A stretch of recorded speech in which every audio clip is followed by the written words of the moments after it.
দেশের বিভিন্ন অঞ্চলে ফের শুরু হতে যাচ্ছে বজ্রসহ বৃষ্টি ও মাঝারি থেকে ভারী বর্ষণ। আগামী অন্তত ৫ দিন এই আবহাওয়া পরিস্থিতি অব্যাহত থাকতে পারে বলে জানিয়েছে আবহাওয়া অধিদপ্তর। এই সময় দিন ও রাতের তাপমাত্রায় খুব একটা পরিবর্তনের সম্ভাবনা নেই। বর্ষার মাঝপথে ফের সক্রিয় হয়ে উঠেছে মৌসুমি বায়ু।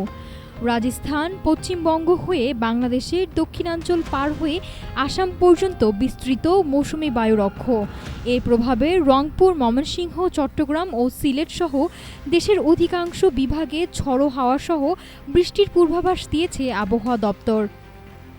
পূর্বাভাস অনুযায়ী আগামী ১২০ ঘন্টা অর্থাৎ টানা ৫ দিন চট্টগ্রাম ও সিলেট অঞ্চলে বর্ষণের তীব্রতা তুলনামূলক বেশি থাকতে পারে। এর পাশাপাশি দেশের অন্যান্য স্থানেও অস্থায়ীভাবে দমকা হাওয়া সহ হালকা থেকে মাঝারি ধরনের বৃষ্টি বা বজ্রসহ বৃষ্টি হতে পারে। বৃষ্টির কারণে দিনের তাপমাত্রা সামান্য কমলেও রাত ও দিনের তাপমাত্রা সার্বিকভাবে প্রায় অপরিবর্তিত থাকার আভাস দিয়েছে আবহাওয়াবিদরা। উত্তর বঙ্গোপসাগরে মৌসুমি বায়ু মাঝারি অবস্থায় থাকায় কোথাও কোথাও ভারী বর্ষণের সম্ভাবনা রয়েছে।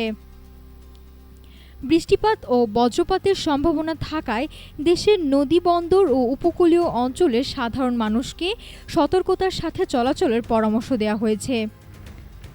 নাফিসা সামিয়া, ঢাকা টুডে।